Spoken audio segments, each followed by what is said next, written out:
ang buhay ng mga anak niya.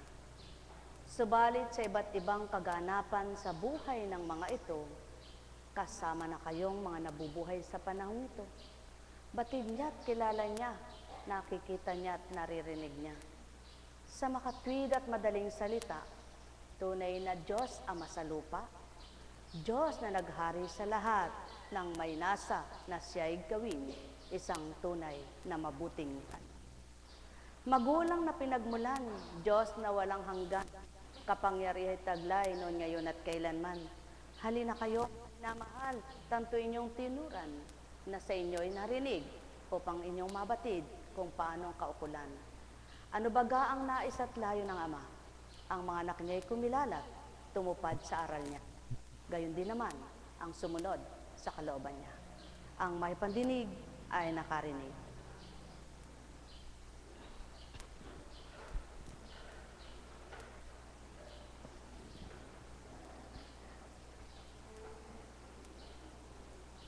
Sa eskwelahan,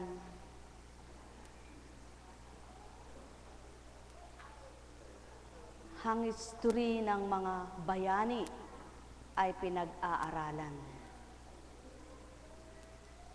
Sa dakong banal at kabanalan na panggawain, nagawain,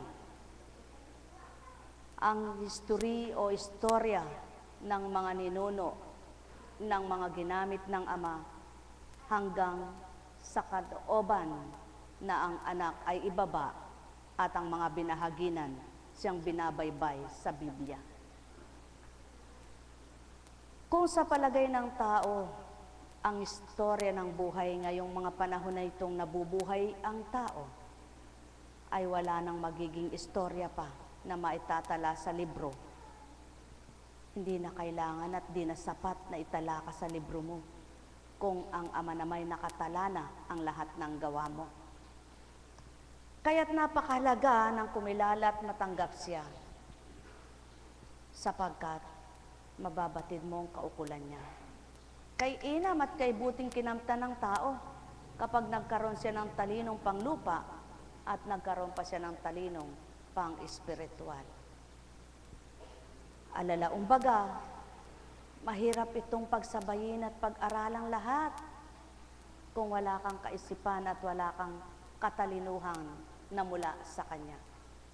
Ngunit hindi ito kahirap pag-aralan at hindi ito kahirap tanggapin kapag ang Espiritu niya ang tinanggap ng sinuman.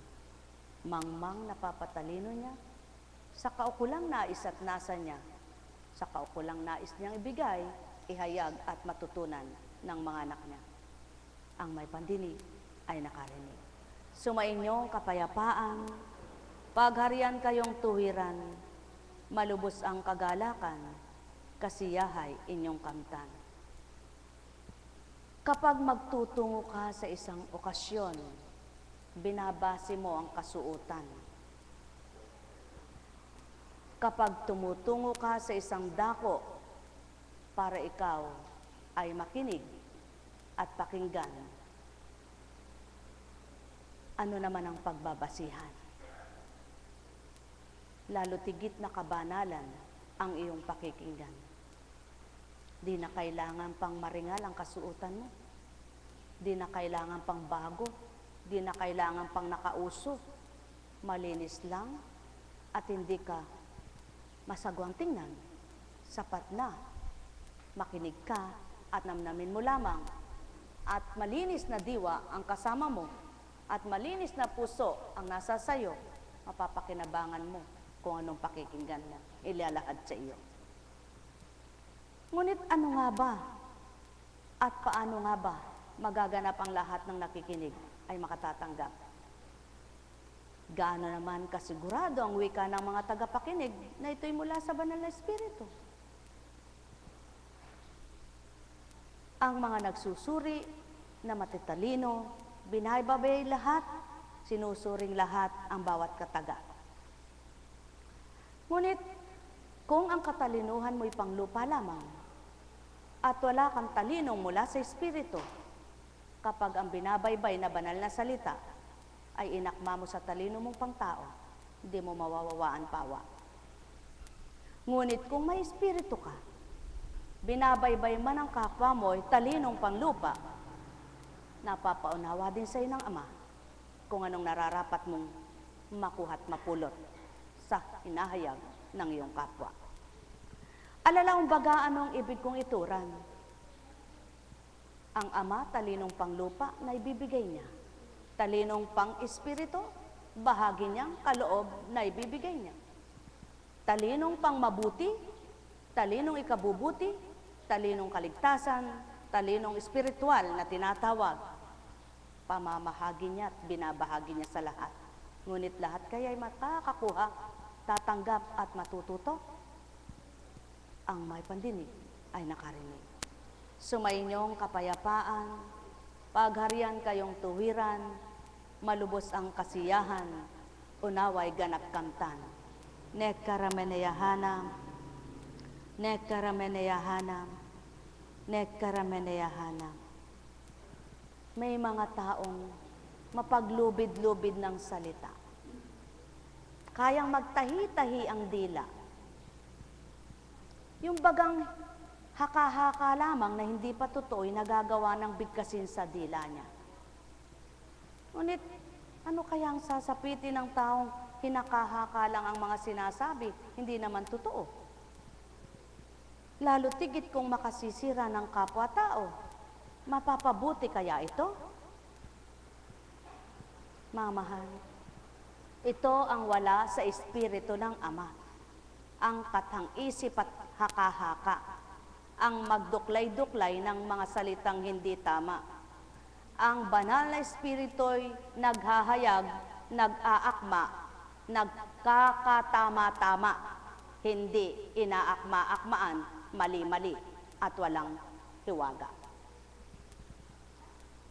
Sino naman ang magsasambit na tao na totoo at banal kung ito'y taong ang laman ng isip ay puro sala at kamalian? Mayroon kaya na ang nilalaman ng isip niya ay bulok, kasamaan, nagpapahamak, pagkatapos banal ang dinadatal? Mahirap itong maunawaan ng lahat. Napakahirap itong unawain ng lahat sapagkat hindi nga lahat ay maaabot ang diwa kung sarado sa katotohanan ano ang nilalaman. Kung bukas ang kaisipan sa talinong panglupa at sarado sa katotohanan, maari bang magkasama ito? Kaya't mapapalad ang nabuksan ng pangunawa sa larangan ng kabutihan at kabanalan at pinag-akmaan ng talinong panglupa. Alalaong baga, gawin man ang gawin ng tao ang nais niyang gawin, habang may lakas siya, habang kaya niya at may kakayahan siya, magagawa niya. Ngunit ang Ama, hindi nagwawakas, hindi natatapos ang lakas niya at kapangyarihan, kaya't ang lahat ay siyang makagagawa at makatutupad ng lahat ng dapat at marapat, ngunit ang hindi dapat at nararapat ay hindi niya gagawin at di niya tutuparin. Sa makatwid, sa Kanya ang katotohanan at pawang katotohanan at kabutihan at pawang kabanalan. Kaya't kung siyang susundan, sino ang maliligaw at mawawala sa mabuti pawa? Ang may pandinig ay nakarinig. Mahal na mahal ko kayo. Tuwiran kong tinuturan, mahal na mahal ko kayo. Nekkarameneyahanam, nekkarameneyahanam, nekkarameneyahanam. Buhay ba ang Diyos? Tapat ba ang Diyos? Totoo ba ang Diyos?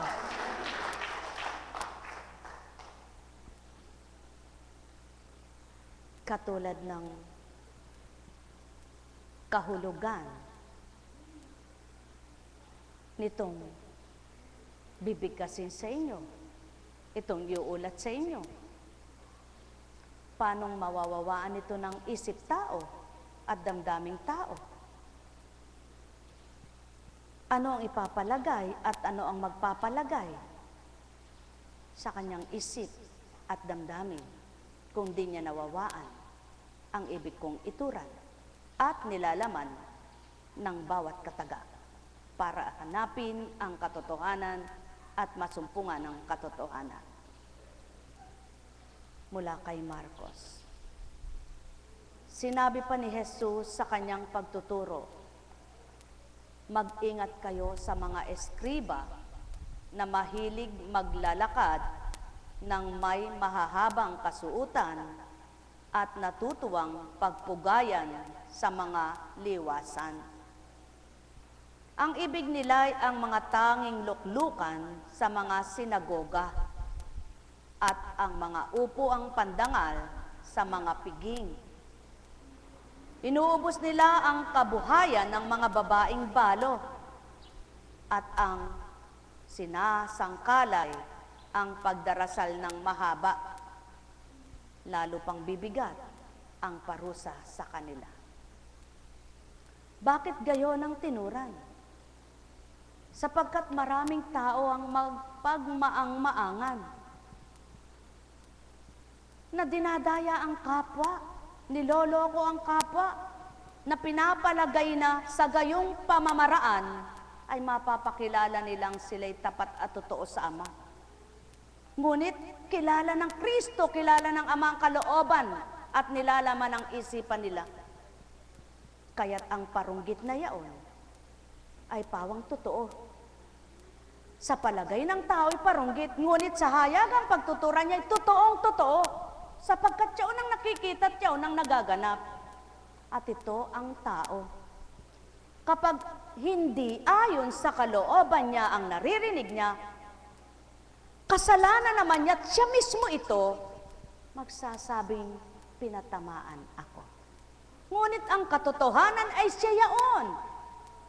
Paparatangan at ihahambing ang kapwa niya, ngunit ang sarili ilalabas niya. Ngunit iba ang Ama. Tinutuntun niya, binabaybay niya ang istorya ng tao sa lupa at kung sino ang mga salita niya na akma doon sa nagaganap, yaon nga sila. Ngunit hindi tatanggapin at di makatatanggap ang palalo at matarik. Kaya mahirap itong gawin. Sapagkat aanhin mo ang panunuot na para kang banal, ngunit hindi pala banal ang laman ng puso mo, kasalanan. Aanhin mo ang pangungusap mong tama at tumpak, ngunit hindi pala nararapat sa akmang kalooban ng Ama ang iniaalay. Ngunit sino nga ang magpapakatotoo sa lupa? Samantalang hindi naman nakikita na habang nangungusap ang kapatid niyang nakatayo, dili kaya'y nangungusap kung saan dako, nakikita yung kasama. Di sinsanay kung nakita ang Ama, wala nang magsasabing huwad ka kung totoo naman siya. Ngunit nang dahil ang totoong nagsasalita ay espiritu sa katauhan ng mga taong ginagamit na nagpapakatotoo, hindi makilala ng di totoo. Kaya naman, ang kailangan ng tao ay pakiging totoo. At ang nararapat sa tao ay magpakatotoo upang mawawaan ang totoong katotohanan at maiyakma sa buhay ang pawang katotohanan. Subalit, kung gugustuhin lamang na sumamba at di isasama ang pakikipagtotohanan, hindi pa rin mawawawaan ang katapatan ng Ama. At higit sa lahat, hindi pa rin matatanggap ang kamalian ng gumagawa ng kamalian. Sapagkat may matwid, may katwiran. Ngunit gaano katotoo ang katwiran ay tumama sa Ama, tinanggap ng Ama at nalugod siya. Kaya pang tao lamang ang madahilan, makatwirang nilalang. Subalit ang Espiritu ng Ama, ang katotohanan ang nilalahad niya, ang tama ang binabaybay niya, ang dapat ang ibibigay niya, ang tapat ay mapipili niya.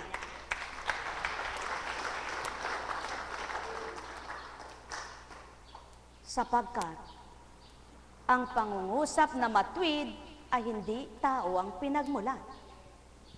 Ang nangungusap ng kabanalan ay di pagkatao ang kasarian, kundi walang laman, walang buto, ngunit ang ginagamit ay bibig ng tao.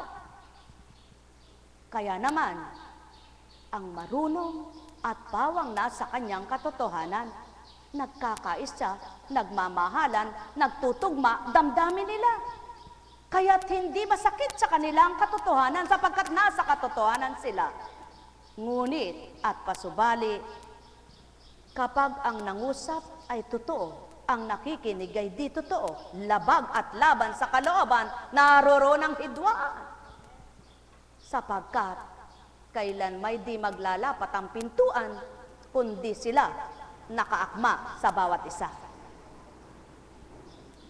At siyaon ang pawang katotohanan, kaya't nag-alsa, nag-aklas ang mga di totoo na ang amay sinasamba. At siyaon ang naganap sa isang Hesukristo. At magaganap pa sa lahat ng nagpapakatotoo. Subalit ang kasama ng Kristo at kasama ng mga nagpapakatotoo ay iisa. Ang kapanalig nila at ang tapat na nakikiisa at pinakipag-isa nila. Kaya naman, nang dahil nagpaalipin lamang sila, at di ganang katauhan nila ang gumagalaw at kumikilos sa oras na sila ay nagpapakatotoo, ang tapang ay sumasa kanila, sapagkat taglay ng Ama ang tapang sa katotohanan, sapagkat tinataglay ng Ama ang tapang sa kabanalan, sapagkat taglay ng Ama ang tapang sa kabutihan, at ito ang nais niyang maiyakma sa mga anak niya. Kaya, kung paano niya nais maiyakma, batid niya ang makikinig, batid niya ang tatanggap, batid niya ang makakakuha, at batid niya ang nawalang silbi, yaong kanyang totoo at katapatan na inalay sa tao. Sapagkat, kaya nga't pinagbilinan, huwag kayong makinig at tumulan. Mag-ingat kayo. Sapagkat, batid ang huwad, batid ang totoo, kilala ang tama, kilala ang mali.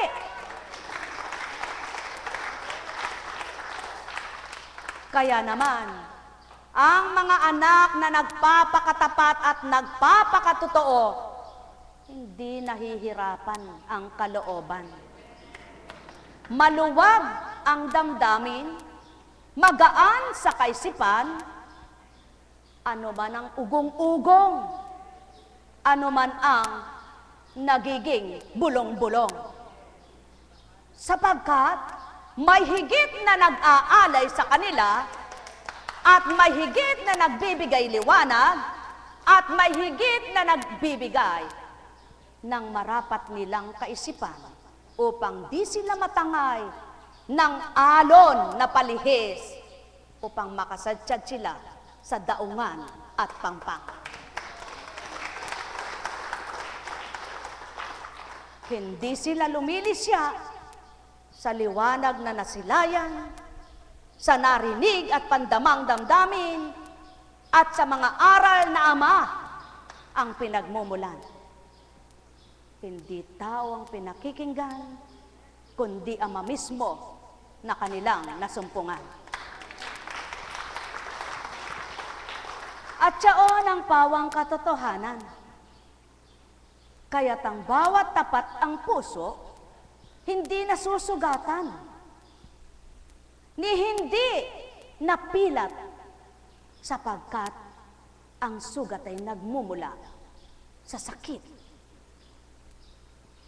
na dulot ng kamalian. Ngunit kailanman ang katotohanan ay di magdudulot ng sugat at di magbibigay ng hapdi. Kaya't oras na ang tao'y nasaktan at nasugatan, ang dulot noon ay sakit ng kalooban, pinagmulan ay kamalian at kasalanan. Kaya't kung nasa matuwid at nasa tumpak, gagawin mong mithiin, huwag magasgasan man lang. Sapagkat pagmumulan ng hapdi. Sino nagkamali?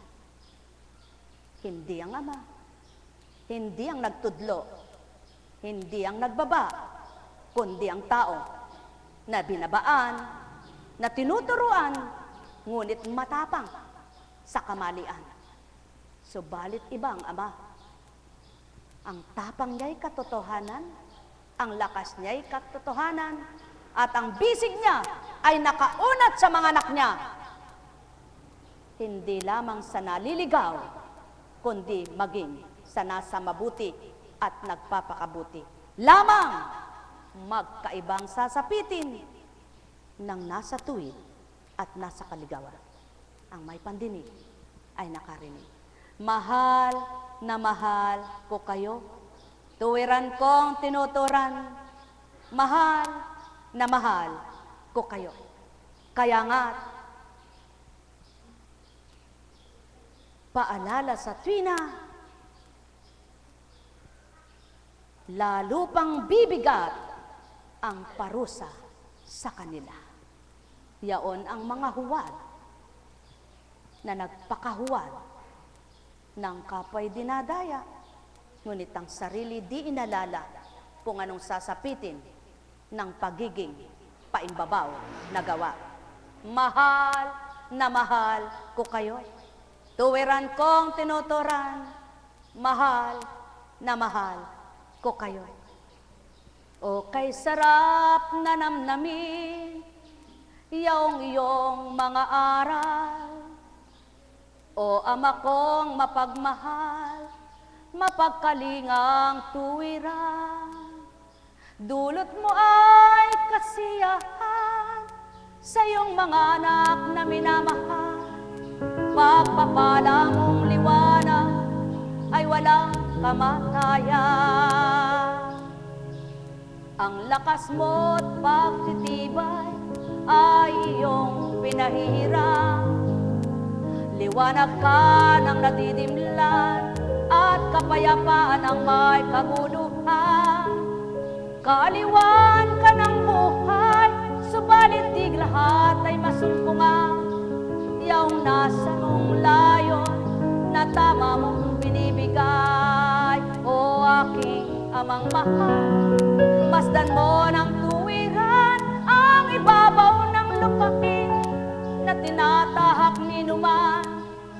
Iyong mga anak na sa'yo ay marapat, patuloy mong lingapin, patuloy mong tanglawan, huwag mong pahintulutan na maligaw pat matimlan. Yamang ika'y nasumpungan at patuloy na ilaga sa kanilang kalooban.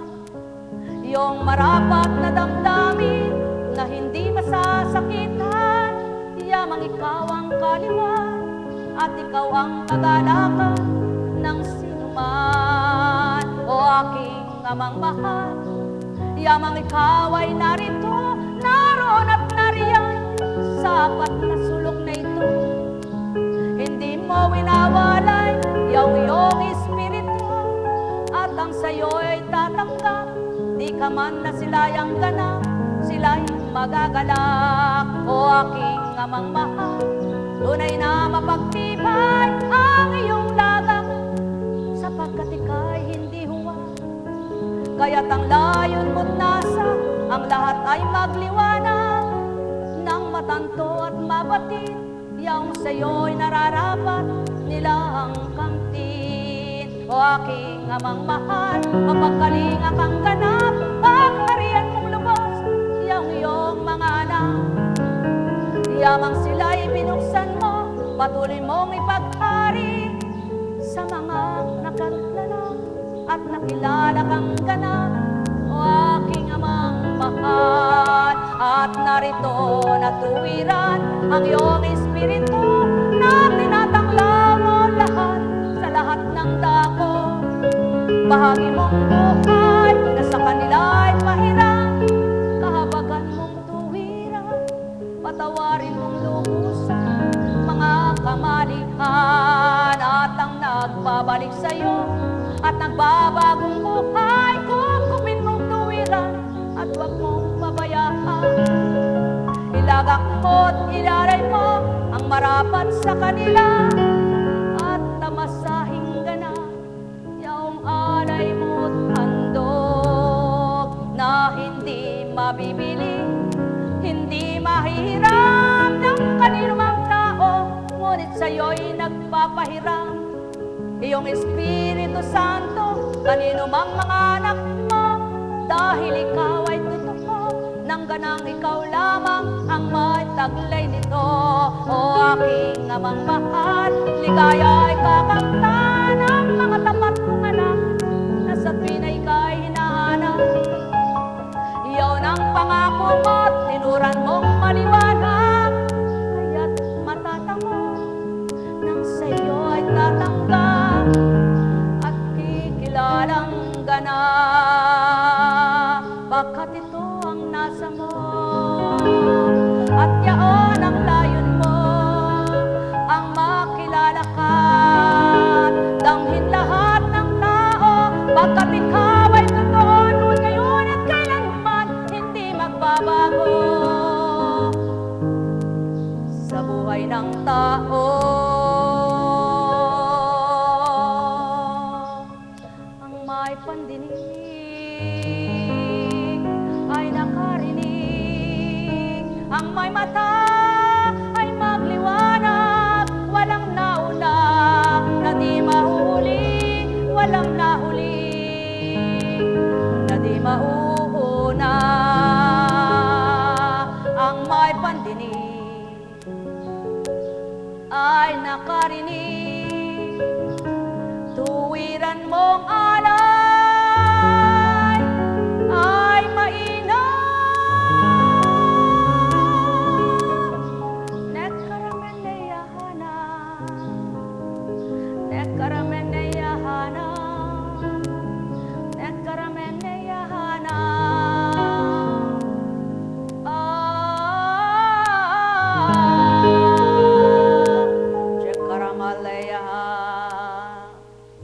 Nekaramaneyahana.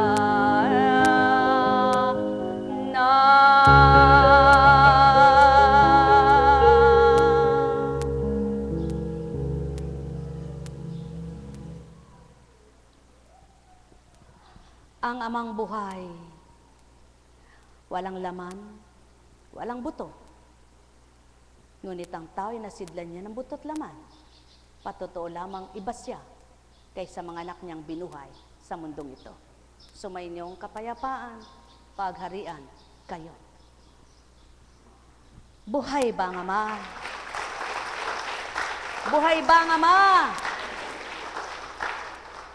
Aanhin mo ngang magliwas-liwasan ka sa daan. Taglay-taglay mo'y banal na salita at aral, ngunit ang gawa mo na may lisya sa katotohanan. Mainam pang manahimik ka na lamang, kaysa kahit na sino'y iyong tinatawagan at inaalam ang nararapat gawin, yung pala ikaw din ay makasalanan. Buhay bang Ama? Buhay bang Ama? Mga minamahal, sumainyo ang kapayapaan.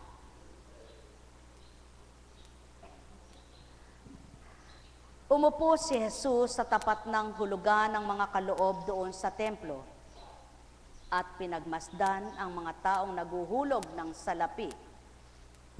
Maraming mayayamang naghulog ng malalaking halaga. Lumapit naman ang isang babaeng balo at naghulog ng 2 kusing na katumbas ng isang pera. Tinawag ni Jesus ang kanyang mga alagad at kanyang sinabi, "Sinasabi ko sa inyo, ang dukhang balong iyon ay naghulog ng higit sa kanilang lahat, sapagkat ang iba'y nagkaloob ng bahagi lamang na hindi na nila kailangan. Ngunit ibinigay ng balong ito na dukhang-dukha ang buo niyang ikabubuhay. Kayo na ang magbigay pag-uulat. Sapagkat kung si Constancia na naman ang aking gagamitin, ang masamang isip, iba na ito ah. Ang di nakaunawa, nagparatang ang diwa, lalong napasama. Subalit kung ako nga ang tunay nang nais niyong magbigay kahulugan, ito ang akin at sa akin babaybay." ang amay sumusuri sa tunay na loob niya. Yaon ay ang loob ng tao, hindi kung anong ginagawa niya, na wala naman sa kalooban, bukal at totoo. Nekkarameneyahanam, nekkarameneyahanam, nekkarameneyahanam. Mapapalad ang tunay at totoo ng gawa ay sa Ama at nagnanasang kumalugdan ay siya. Hindi ang humanga ang kapwa, hindi ang hangaan ng kapwa, at hindi ang parangalan ng kapwa, kundi ang Amang dakila. Sumayinyong kapayapaan, pagharian kayo. Nekkarameneyahanam, nekkarameneyahanam, nekkarameneyahanam. Kaya't kung ang hinihintay mo, kapwa mong malugod sa iyo, maaring mabigo ka sa bandang huli at masaktan ka pa. Ngunit ang mithiin mo, Ama ang malugod sa iyo sa tuwina'y puso mo'y aaliwin niya. Sumayinyong kapayapaan, pagharian kayo. Nekkarameneyahanam. At paano mo naman napatutuhanan sa Ama na siya nga ay totoo at ika'y totoo? Kung ang sabi mo, hintayin kong bumaba ang Ama, siyang hahandugan ko. Kailan mo siya mapapababa? Sa harapan mo mismo. Samantalang, kung nakikilala mo tinatanggap siya, kay dalas mong babaan niya, di mo lang siya madama. Ang may pandinig ay nakarinig. Mahal na mahal ko kayo. Tuwiran kong tinuturan, mahal na mahal ko kayo. Nekkarameneyahanam, nekkarameneyahanam, nekkarameneyahanam. Kaya nga't maliwanag ang katotohanan. Kapag ang tao ay may takot sa Ama, kapag ang tao ay may tuwirang kalooban na mula sa Kanya't kalooban niya ay pinagarian, ito ang dapat maging katwiran. Ang bigay, huwag ibase sa hiniram. Ang hiram, huwag ibinabase sa pautang at inutang. Ang regalo, huwag ibase sa bigay, sapagkat iba ang regalo sa binigay. Ang regalo sa okasyon, ang bigay sa bukal. Sapagkat ang regalo, kahit anong okasyon, maaari kang magregalo. Ngunit ang bigay, kundi mula sa puso mo, mahirap ialay. Mahal na mahal ko kayo. Ang regalo, kapag binigyan ka ng kinasal ka, magbabalik ka ng regalo sa kanya pag nagpakasal siya. Yaon ang tinatawag na regalo. At ang tunay na regalo naman na mula sa Ama, yaong buhay ninyo. Sapagkat binigay niyang libre at di niya binabalik, pinababalik sa inyo. Sapagkat ang pinababalik niya, ang pananaw niyong tama't tumpak na siyang kilalanin niyong nagbigay ng buhay. Ngunit, ang ibalik niyo't bayaran siya. Hindi niya hinihinging, bigyan niyo ng paraan para makabayad kayo. Kundi, ang puso niyo, ang ibigay niyo, ilagak sa Kanya. Sumayinyong kapayapaan, pagharian kayo. Nekkarameneyahanam, nekkarameneyahanam. Kaya't kapag sinabi ng tao, niregaluhan ako ng alahas. Regalo. Handog. Kung ano yung okasyon. Binigyan ako, inalayan ako, regalo, maaari mong ibase sa handog at alay, kung di mo naunawaan lahat ng kahulugan. Ngunit ang tunay na regalo sa salitang pangtao lamang ito. Sapagkat nang nagkatawang tao sa Kristo, bilang Heso Kristo, niregaluhan ng mga tatlong hari ito. Kaya tinawag na regalo. Ngunit handog at alay ang kaloob na buhay. Ang may pandinig ay nakarinig. Mahal na mahal ko kayo. Tuwiran kong tinuturan. Ngayon, mga mahal ko, anong hinahandog niyo sa Ama? Anong binibigay niyo sa Kanya? Anong alay niyo sa Kanya? Yahandog niyo ba siya sa sarili ninyo? At yahandog niyo ba ang sarili niyo sa Kanya? O ihahambing niyo siya sa bagay na ririgaluhan ninyo upang malugod at matuwa siya? Huwag. Ialay niyo ang katapatan niyo, ihandog niyo ang buong galak at buong kababaan niyo, at ang kalugod-lugod na ganti niya, siya mismong nakababatid kung anong marapat sa mga anak niyang tapat. Ang may pandinig ay nakarinig. Mahal na mahal ko kayo.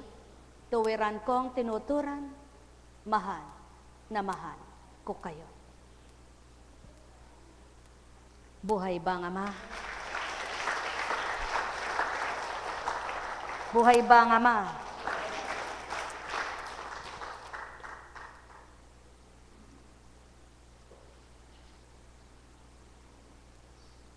May natutunan po ba kayo? Mabuti pa kayo, may natutunan na. Ako, kung bibigyan ng pagkakataon, mamaya pa lang po ako makakarinig at pinupulot ko rin ang mga mensaheng ito. At kapag po ba halimbawa bilang Apo Kunching ay lumabas ako dito, wala po ba akong karapatang magbahagi ng kadakilaan ng Diyos sa buhay ko? Ano naman pong patutuong may magagawa at nagawa ng magandang kaganapan sa buhay ko ang Diyos? At anong ikatutuwa niya sa akin kung hindi ko ibabahagi sa kapwa ko ng maging isang aral sa kanila at maging isang tunay na halimbawa? Ngunit iyon po ba'y pinapalagay na pagmamagaling? Alam niyo po yung nagsasabing nagmamagaling lang doon o dili kaya ay hindi totoong dapat hindi na yan sinisiwalat. Hindi po tama ang ugaling ganun eh. Paano, katulad ng mga nasa banal na aklat, paano naisiwalat ang katotohanan ni Tobit kung hindi niya sinaysay? Buhay ba ang Diyos?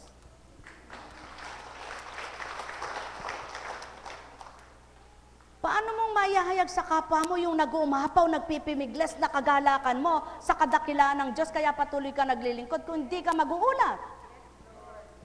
Ngunit kapag ang kayabangan ng binaybay mo rito ay talagang kayabangan na yun, pangtao yun. Subalit, kung kaya mo binabahagi ng dahil upang mapatotohanan mo na kaya ka nakapaglilingkod ng totoo at tapat dahil sa mga nakita mong hiwaga at himala ng Diyos sa buhay mo at kung paano ka nililingap, kalooban ng Ama yan, kagustuhan niya yan. Buhay ba ang Diyos?